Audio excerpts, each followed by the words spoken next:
Okay, good morning, YouTube. What day are we on? Thursday. Thursday is here, man. Coming by, checking us out. Start off with the weather. Looks like the middle of the country is going to be busy for the next couple of days. Watch out for the tornadoes and whatnot. Like that video we saw yesterday, it's pretty significant sometimes. Looks like they got some pretty significant snow going on. Colorado, at least up in the mountains, up high there.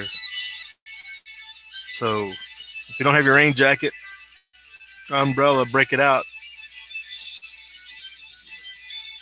And watch out for those afternoon tornadoes, etc.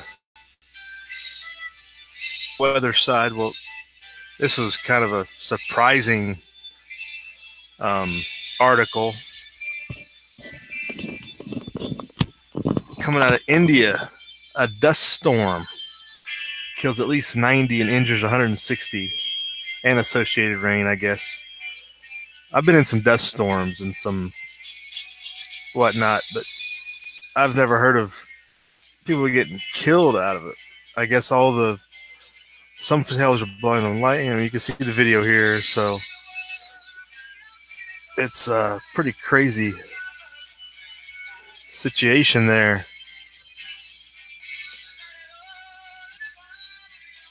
Imagine trying to go fight a fire in that. That would not be fun.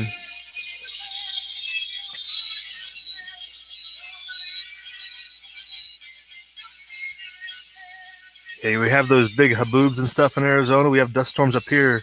We had a dust storm, it's probably 5 or 6 years ago, that crossed the I-80 up here and had a big car accident, pile up, kind of like you have in any other storm. 15 cars were involved. No, I think it was more than that, but I think there was like 5 or 6 deaths or more, maybe.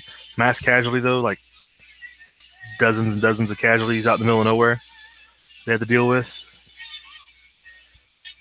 But, man, that's significant. Big dust storm, I guess you'd say that. They had the weather overlay, I guess. Maybe I think the dust storm was in this area here when it rolled through.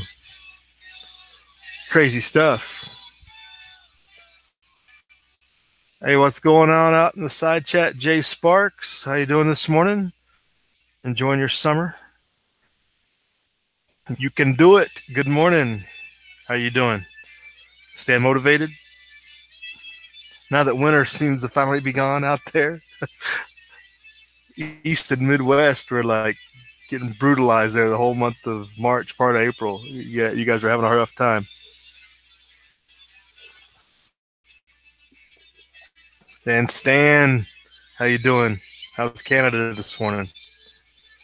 Thanks for joining us.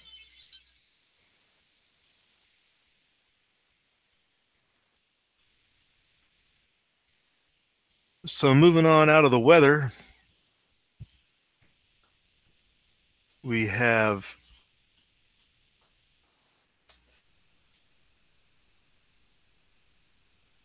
situations, path to peace, I guess you'd say. But people they're already getting what I would call managing expectations out there. I think Americans' first assumptions would be that we're gonna get some of those troops out of these areas, etc. But obviously, we're still in Germany. Why would we leave South Korea, right? So yeah, article from yesterday evening about a McClatchy about doesn't mean troops are coming home from the Korean Peninsula. So already managing expectations and letting people know it doesn't really change the empire. It just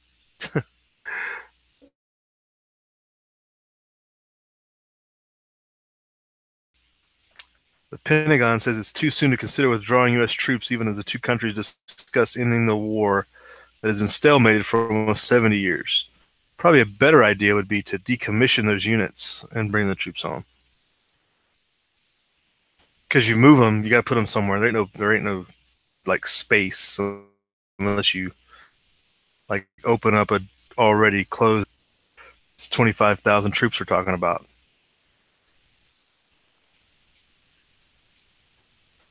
This is a good quote here. Talk of peace on the Korean Peninsula brings up a strange scenario for the Pentagon. You think? Books for all manner of military scenarios with different countries, but not necessarily directions for preparing for peace. Indeed. Leave them alone? Maybe that would be the final instructions.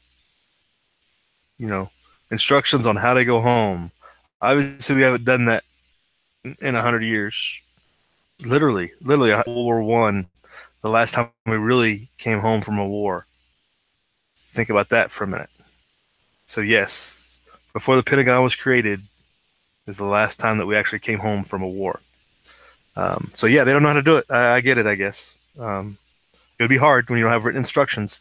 Generals are kind of hard like that. If they don't have written instructions, they're kind of lost in the sauce a little bit.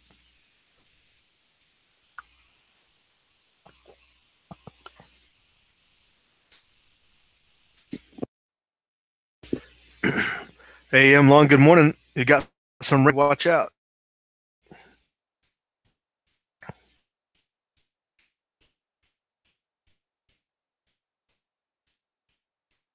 Kenneth the Fam, welcome. Good morning. Walter Davis, how you doing? And Slicer G's with us. Good morning. Yes, I'm prisoner stand, and there was also another article in here on the Drudge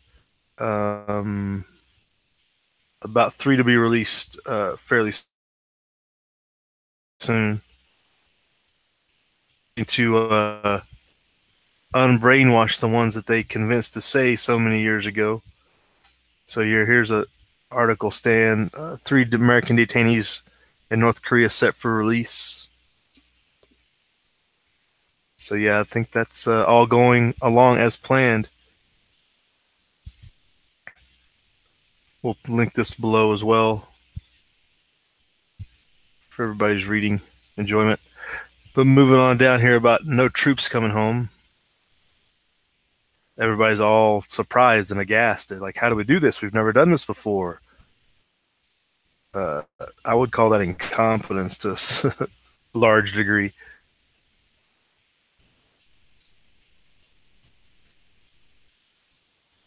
And we did have Olympics where we put additional troops over in South Korea. I do know that. I think that they're back, as they discuss here, a 9-month rotation for some people. But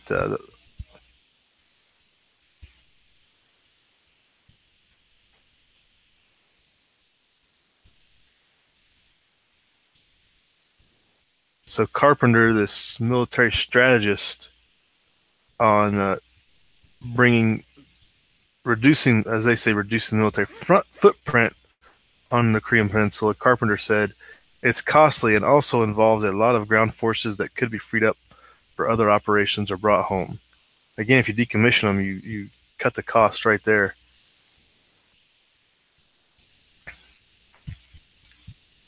But he does acknowledge that we have too many deployments, everybody's stretched thin, et cetera, et cetera.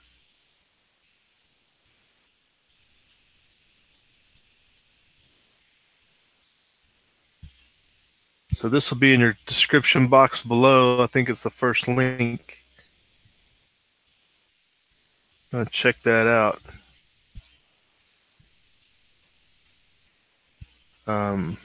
Their commentary as such. But going along with that, I've often said on here that North Korea is nothing but a China, essentially. North Korea doesn't jump out of line, in line, without China having a heavy hand in it. The question asked over here on Zero Hedge is about just that. What is China's long game in Korea? Daily Caller with commentary by Zero Hedge.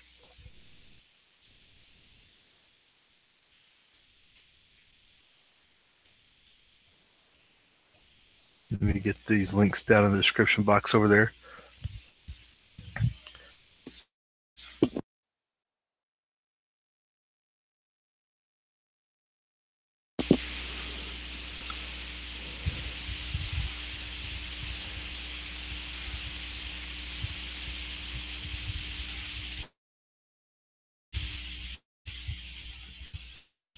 So as we were discussing North Korea,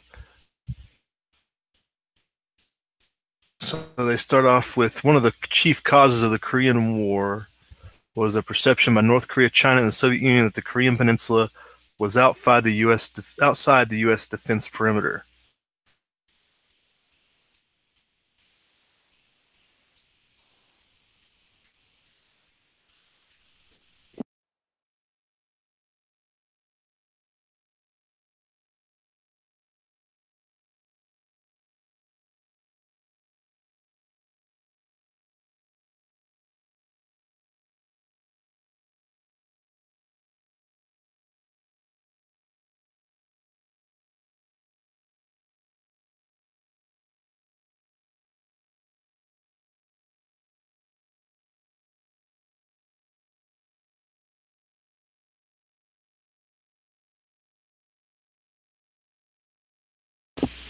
So one of the, as they goes through this document here, talks about Russian evidence based on archives that have been undisclosed now.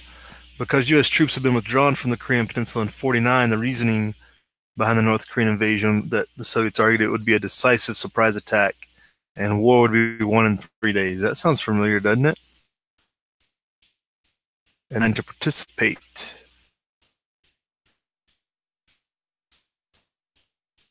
So they're going into a lot of historical perspective here, starting off with, let's see if we can get to the current day.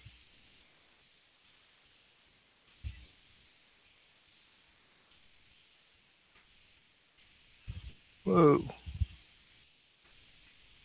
Well, that's not good. Go over to the site. Computer glitching out on me, it looks like. What you guys talking about out here? Yeah, they released the prisoners. Right, we'll see how the ploy stand. Jay Sparks.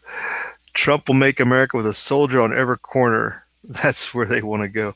Yeah, that'll bring safety, right? That's a pretty impossible task, but I get your point.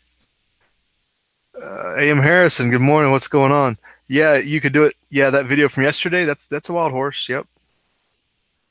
They're everywhere. Literally overpopulated, unfortunately. It is a sad state of affairs in the West with the overpopulation of what I would refer to as feral horses because they're not native wild. But we won't get into that discussion here. But on about China's ploy in Korea, in the Korean Peninsula. So in the bold here, the situation in Korea should not be evaluated in isolation, but considered as part of a larger, long-term Chinese strategy in which North Korea is a partner and where the U.S. needs to maintain a posture of high vigilance and low expectations. Right?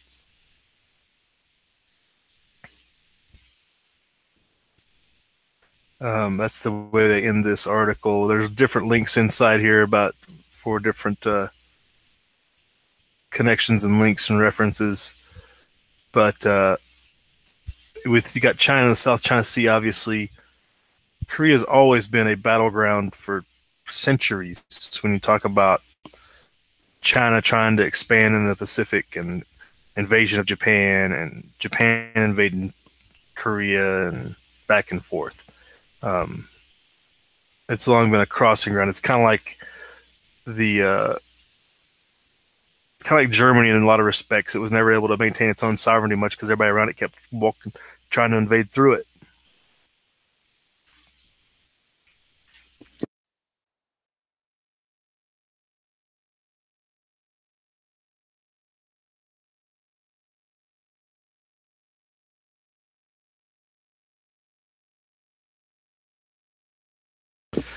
So this is really the situation I think to look out for. China playing their long game.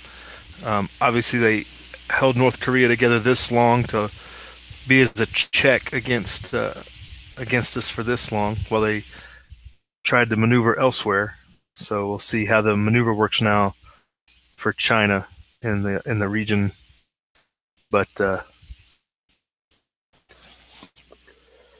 you gotta at some point, we talk about withdrawing the troops and whatnot. It's like, can Japan and South Korea not stand on their own to a certain degree after all these years?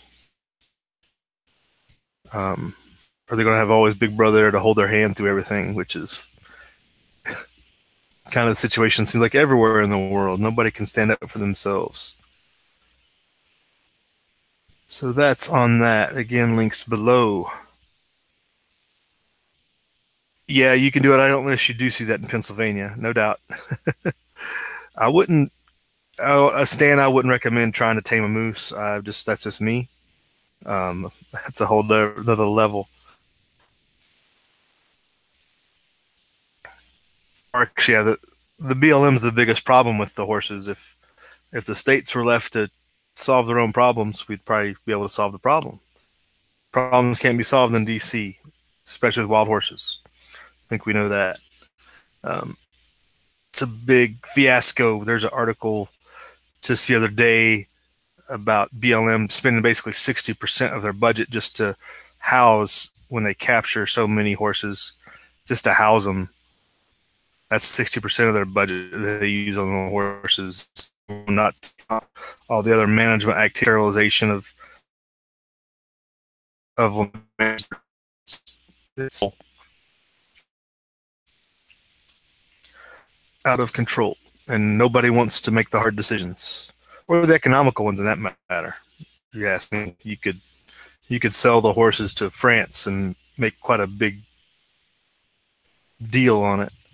On the economic front, did see a brief article. We'll get over here on the CNBC. A hypothetical, a future forecast, if you will, that I am having issues. They hypothesize that oil demand prices are going to drop dramatically as new technologies take hold. Now, how many times have we heard this, that new technologies are going to lower gas prices and oil prices? Because we all know how high it's going right now. And actually, I did see a tick down this week of 1 cent at the pump, so maybe it's flattened out for now. But here it talks about dropping prices for solar, wind, battery technology, etc. Cars, all this will shift in demand for oil and gas. In the next 10 years, the energy industry will see more change than it has in the past 100. Okay, if they say so. So they're throwing this out there again. I think we heard this 30 years ago about we would all be driving solar cars. Everything else. They have to develop the technology to produce the same effects. I think when you're talking about horsepower, torque, all those things that go into heavy vehicles, sure, your commuter car can be converted to electric, and people don't really have an issue if you just commute back and forth to work, drive to the grocery store. But anybody who does anything with a truck, dirt, off-road, winter driving, can an electric car drive winter? Like, really, seriously? Like, you can put chains and drive behind a plowed road, sure. But if you actually had to get through the snow, I don't think they'd do that. You know what I'm saying? So they're hypothesizing that we're going to sell years, and that the drop in demand for oil and gas will lower the prices, obviously.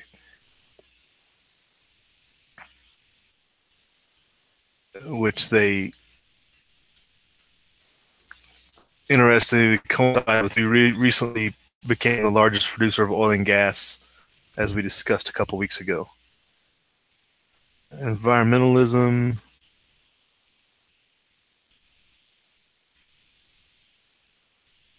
Talking about the effects on the coal industry as well. New technology produced reached a $35 billion industry in just 2011 to a $3 billion industry in 2017. Wow, is the coal industry really that?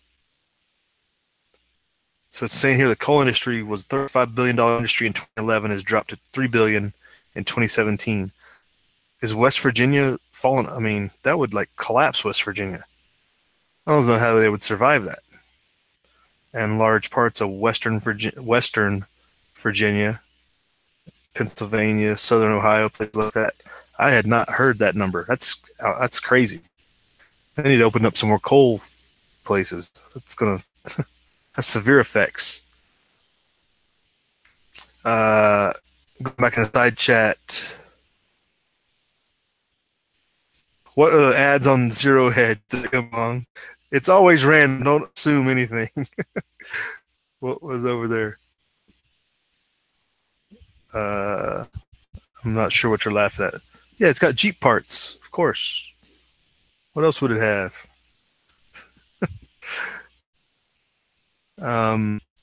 But yeah. See you later. You can do it. Have a good day. Michael Furberger, good morning. How you doing? Very interesting, depending on which article you're talking about. But yeah, it's all interesting. That's what the French say, mule. Horse meat is tasty. I don't know why we don't feed that industry.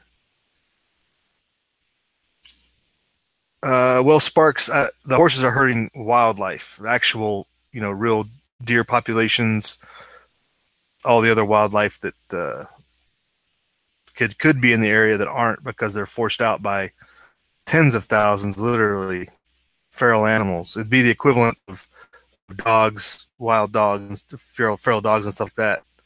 Either the destroying wildlife or whatever. They eat up the range.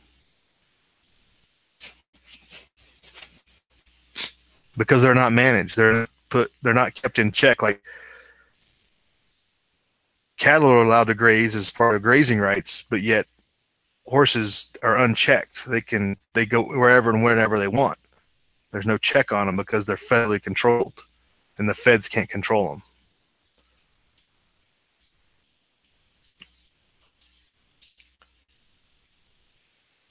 Well, it was a tax on your guest. Yeah, it's funny how that works, isn't it? Emil, you really think Trump could deal with Iran, then Venezuela prices will bottom out? I don't think Venezuela can produce oil right now. I think they're so bad off that they can't even get oil out the door. Well, Sparks, that's my opinion. You have to look up a lot of the stats and stuff yourself, but for the most part, they do displace wildlife. That's my perspective on it. Hurting what you would call the ecosystem. If you're a true environmentalist, you would want to mitigate the effects of the horse population in the West. But half these nature do-gooder tree huggers want all the wild horses to roam free when destroying the ecosystem that they supposedly love.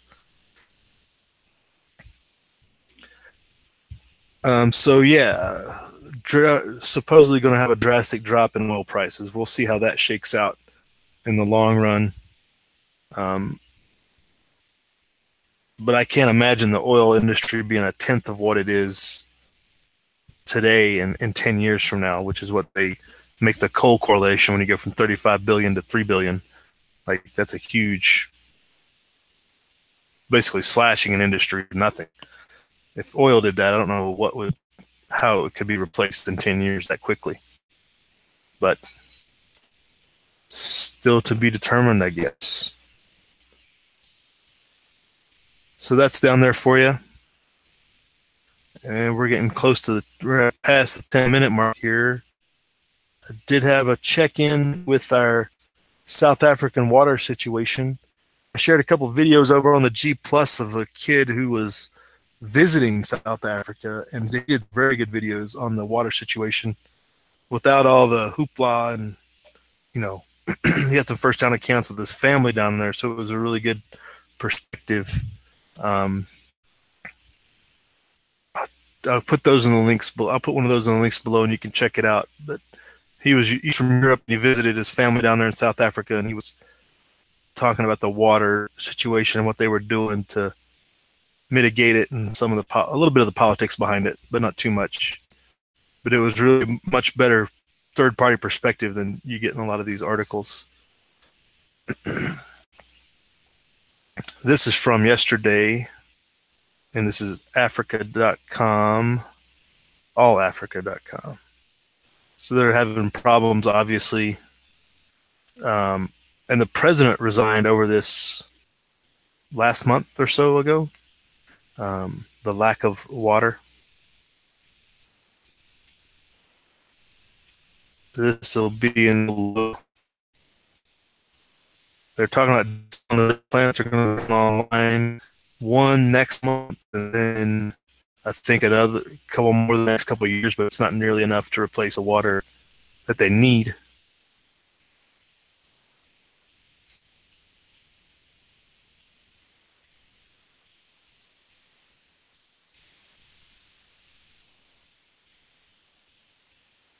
So this is about the collapse of that water department being in debt, so they don't have any water money to produce more water, to go get more water. They're looking for a bailout of the water department. Looks like they own what's the R stand for in South African currency? I can't remember. Rahimbi, maybe something like that. But anyway, 11.2 billion in their currency is owed.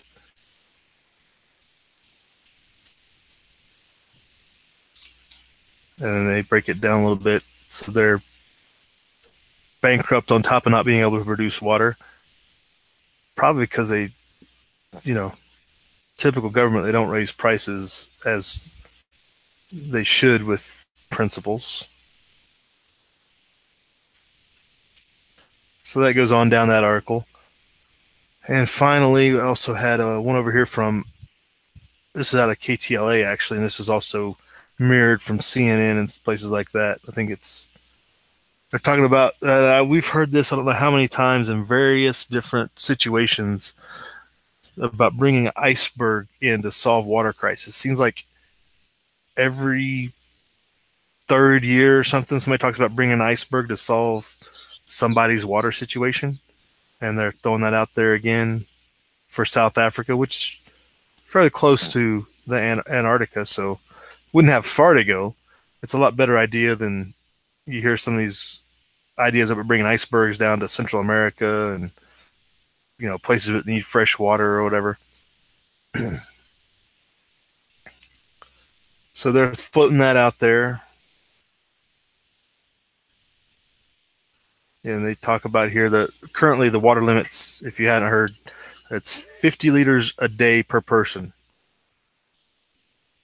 which kind of sounds like a pretty fairly good amount. I did the math on it. It's not a terribly severe restriction, but you do have to watch what you're doing. You can't just it would definitely limit your garden. I was trying to factor in how much that would do if you're actually growing plants, and that's where you really would have your challenges of being any type of self-sufficiency with that kind of number, which there's ways you can do to kind of mitigate that number too. Like when you're doing certain washing and stuff, you save that water, gray water, for plants. So you do have that side benefit if once you design or your system to make that change, but it would just take a process.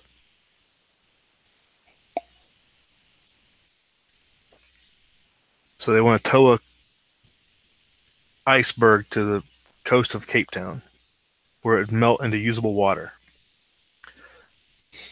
You got to figure out the logistics behind that. You got to figure, once you get it there, how do you put the mechanism on there to capture the water, to flow it into town? Because otherwise, it's just melting into the ocean. And the bottom's going to melt faster than the top because it's submerged, right, in warm water.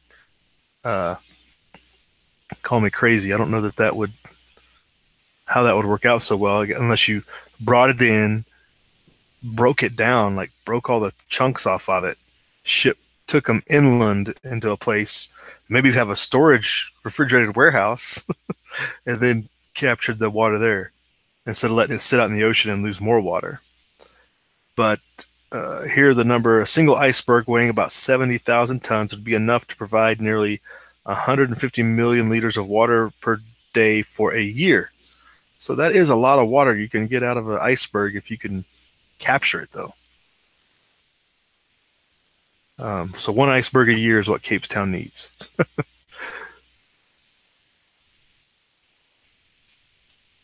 The idea, okay, here they break down some of the logistics behind this. The idea is for a large tanker to guide the wrapped iceberg into the current, which flows up from Antarctica, right? Right, okay. It's estimated that about 30% of the iceberg's mass would melt before it reaches its destination, which is not good, losing your effectiveness. Because they have such a massive draft, it would likely run aground many miles off the coast. So the bottom would hit the ocean floor, of course, before it hit the coast. But then his team have a plan to moor it offshore and harvest the meltwater from an opening inside the iceberg.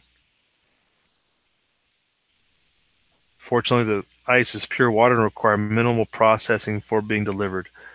But how are you going to deliver it and harvest it? That's the question. That's the really hard part. They don't address that. Here we go, talk about the old idea. Harvesting water from icebergs is not a new idea. It was first floated in academic circles in the 1970s. The UAE, United Arab Emirates, was planning on towing icebergs more than 5,700 miles through the Indian Ocean to the UAE coast to help alleviate the water needs of the desert nation. I mean, there you go. You talk about major logistics challenge.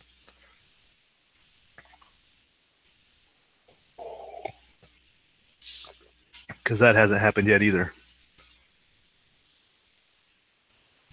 South Africa's team feels this can succeed in this venture. He's trying to sell the $130 million project to Cape Town officials. So $103 million for 1 year of water. I mean, that would, I guess it's probably a socialized system of, like even water authorities here are mostly quasi-government, so it's all going to be supported by tax dollars. They talk about expensive water. We said, what, 150 million liters? Is that what it provided in 1 year? And it's going to be $130 million? Almost $1 million a liter? Am I reading that right? Do you think there's got to be a better way? How much does one iceberg produce? 100 million liters of water. Oh, 100 million liters of water. 150 million liters of water per day. Okay. That's at a day. Okay, so do the math on how much that breaks out for a year if you do $130 million. All right. I'm not going to do that math right now, but that might work out. At least a little bit. All right, folks. That concludes my most of the stuff. I did have. No, I think that was it. I thought I had a sign of the apocalypse or a feel-good article, but I don't. All right. It's about time to wrap it up. What we got going on? Wrap up the side chat. Yeah, right, Sparks. Who's going to pay for it? Yeah, it's going to take investors and government. Taxes ultimately probably are going to pay for that when you think about it.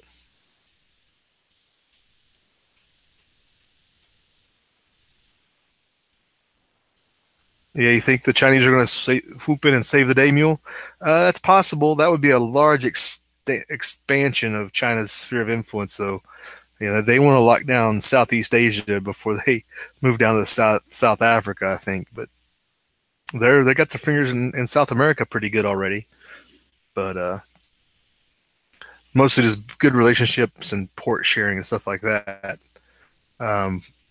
We did talk about the economic expansion project by China to link Europe with China by rail and sea. A couple months ago, we talked about that, and that was on a CNBC article about all the different infrastructure projects, rail projects, port projects, and stuff like that they were trying to put in. But yes, Mule, but being deep in Africa, in Somalia or somewhere, is a big difference from all the way down in South Africa.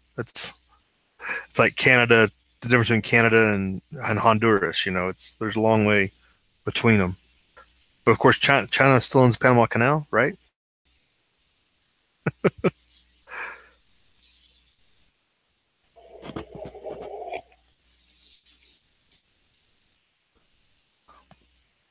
Yeah, there's a good idea, Walter. If they just bought a ship with desalination on board, they could just use that. But that doesn't put out nearly the water they need. I mean, they'd have to have multiple ships to get the water. I mean, a navy ship can desalinate water at a certain pace, but for a whole city, it's just not designed for that. The maintenance on it and the breakdown rate of it would be probably off the charts for what they would want to pump out of there. It could prevent an emergency. It could be an emergency process to keep people from dying, but it wouldn't be a long-term solution.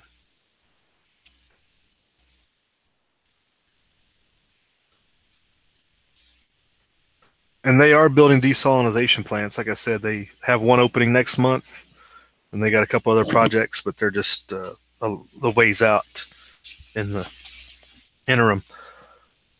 All right, folks. Thanks for coming out. Thanks for joining us. I hope you have a good tomorrow morning, hopefully. Um, keep your eyes open. Live free.